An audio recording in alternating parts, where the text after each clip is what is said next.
What's your feelings on just the way this process is playing out and where you feel like it needs to go in order to work the best for everybody, I guess? Right. Well, obviously there's a lot of conversation at a lot of different levels, whether it's peer-to-peer, whether it's on your campus, whether it's at a national level. And I think there's some really great opportunity, and we're in the weeds right now, and it's a little bit chaotic. Do the guidelines help us? I don't know. I think the really special thing is I think the way that Oklahoma has approached this has been really great. So the guidelines haven't changed much for us. We're not in a position that all of a sudden we have to change all of these things because we're keeping our ethics as high as we possibly can. And I think that's really important. I think character is a huge part of why all the coaches are here. I think that's why the student athletes come to Oklahoma. I think that's something that the administration has done an incredible job of trying to provide as many guidelines as we can. Because, for lack of a better term, it is the wild, wild west, right now. I think from a standpoint for student athletes, there is opportunity that maybe there wasn't before, and we have to kind of help guide that, not obviously with a hands-on approach as coaches, but in terms of what is it that we really want out of this? What's the whole point of this? And those, I think, are discussions that we can be having on campus, and I think we're lucky at Oklahoma that we do. Is it kind of exciting just because when you look at female athletes and the voices and the faces they become, in marketing or whatever, you look at, tennis, even you've seen some female basketball players in college, do some big things in NIL. Does it give you hope like that can be a good thing for, women's basketball in general? I mean, seeing what Jocelyn's gone through softball and things like that. Right. I think what gives me the most hope is the potential of what this can be. And it's less about how much money people are making or the opportunities. I think it actually provides us an opportunity to be able to, have our young women have mentorship opportunities, provide opportunities for them, our business minds to be able to create their businesses. Those are things that we haven't been able to do. And so to be able to connect with some amazing men and women in the state of Oklahoma, just from that standpoint. So it's not all show up at this and you get 10 grand. That's, I think, sometimes what we think. Mm-hmm. But there's a lot more opportunity in this. There's a lot of things that they can do. Yes, there's opportunity like that. Yes, there's Jocelyn who's getting incredible opportunity. We love that. We love the fact that, we're trying to get 50-50 at Oklahoma, right? From a male-female perspective. But what I really like is the potential of what we can do. How do we serve our community? How do we give our opportunities to our women that maybe we couldn't before because of some of those rules? How often do, both with transfer recruits and then also the high school kids you're recruiting, how often does NIL come up? Is it something they approach you guys with, or is that something you offer them, or is it something that is discussed later in the process? How does that work? When is the timing of that? Well, I think it's different, obviously, from where we're at than where maybe Porter's at in men's basketball, and so we have those kind of conversations all the time, and thank God it's different, to be honest. Have we lost anybody because of NIL? I don't know that. It is part of conversation, and a lot of it's just an unknown. What does this mean? You hear these, now the guidelines come out, but you hear this, okay, anybody that comes here gets 50 grand. Well, that's not actually going to happen, right? And so some of those guidelines come out. And so from that standpoint, I think we're all kind of in the early stages of what it's going to look like for each program. But the conversations are being had, and they've been going on for a year. I think you almost have more clarity and actually less clarity at the same time a year later.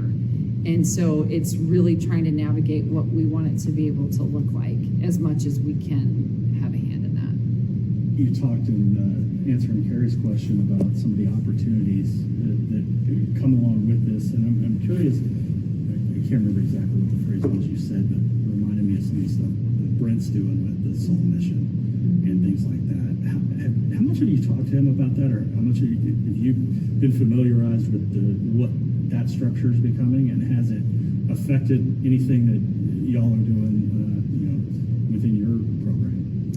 We've heard a lot, and we've actually been able to connect quite a bit over the last couple weeks, to be honest, just about a variety of things. And I think what's really neat is both Brent and Porter do an incredible job of sharing, and they're very open in what they're doing. And again, I think that's what also makes Oklahoma very unique. Their student athletes are going to be a little different than ours. And so from what we're doing, but we do kind of take some ideas. What we want to really be able to do is center a mission around what our women want and what they want our program to stand for. So we're going to try to put some structure in place, and then when they get back this summer, we're going to really sit down and we're going to talk about what's the mission and vision for Oklahoma women's basketball. What does it mean to them to be part of this program, and how can NIL kind of partner with that? So we're going to kind of be in a different approach. Instead of us kind of saying this is what it's going to look like, we're going to let our women really decide. Appreciate it. Jennie, you mentioned you and Porter are going through two different scenarios right now. It seems like all of men's basketball, the portal has just been carnage. Why do you think it's so much different for women's basketball than just men's basketball when you're kind of operating with the same guidelines and stuff? Well, I think money is money, and I think that's different. And I mean, you can look right now at the NBA and the WNBA, and you look at the difference in, I mean, the WNBA right now, there's not nearly as many teams, there's not nearly as many spots on a team, the salary caps, I mean, you look dollar for dollar, it's a heck of a lot different. And so I do think that there's some just, I don't know, business factor maybe. But also at the same time, I think there's some great opportunities, like we've talked about, individuals on the female side, whether it's women's basketball, whether it's softball, that have had some pretty great success. And so I think that will continue. We're just not exactly there yet. From a portal standpoint, because those are two different things, our numbers are just as high. I mean, our numbers are the same. We're just lucky at Oklahoma. We have a really good foundation, and our culture is really great. And so the women that have stayed in this program want to continue to build this program and do something really special next year. So I do think that's just been a difference. With you building a program here, I'm curious, when you have a dominant program like softball, are you able to get people's attentions by saying, look, OU is committed to women's sports, just look at the softball team? Well, I think softball, I think women's gymnastics, I think both have been incredible advocates. And yes, I think that is very helpful. It doesn't hurt. I think that's what's so special again about Oklahoma. I've said this a million times, the abundance that we have amongst all sports. You don't get that, but you also don't get people that want that. None of us are, we're all cheering for women's tennis on Friday. We're cheering for men's golf. You name it. The programs at this institution are absolutely incredible, and it's we obviously have great leadership, but we also have, from a peer-to-peer standpoint, we're each other's biggest cheerleaders. You're 12 years from Sherry last going to the Final Four. She went 3 times in 9 years or whatever it was. Are you still able to get residuals off that? Do players 18 and 19 and 20 years old conscious that, hey, this program once was riding really high at Final Four level, or is the attention span just not that long?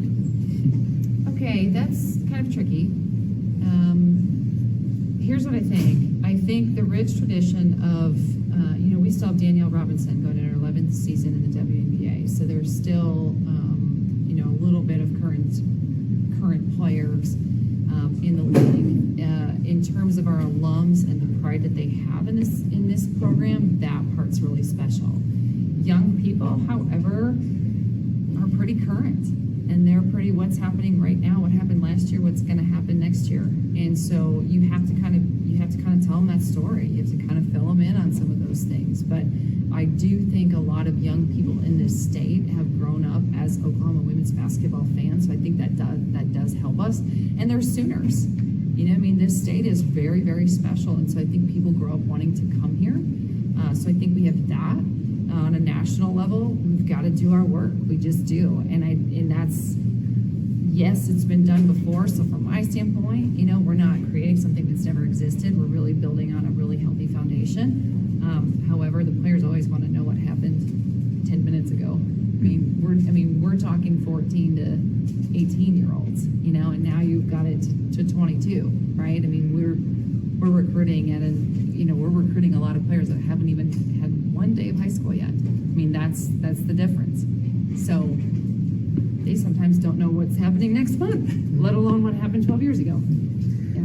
Jennie, Time for one more. I wanted to ask you, just that platform, ESPN Plus, the deal that the school has with Yeah. ESPN, how big is that for your program? There were times this year, it was kind of hard to find your games, but Yeah. now you have a platform where you have a home for everything. How big is that going to be, both in terms of recruiting and just something you could sell to future players? Well, on a personal level, it'll be a lot easier for me to help people through that, because a lot of times I get those calls, like I have any idea how to help anybody during that time. But no, I think it's huge. I think it's huge. I think it's a statement again for just the visual impact that this brand, this Oklahoma brand, has from every program. I mean, again, you're talking men's sports, you're talking women's sports. I think it's great for all of us. Yes, it will benefit women's basketball, but it's definitely going to benefit all of us. For more information, you can visit TulsaWorld.com.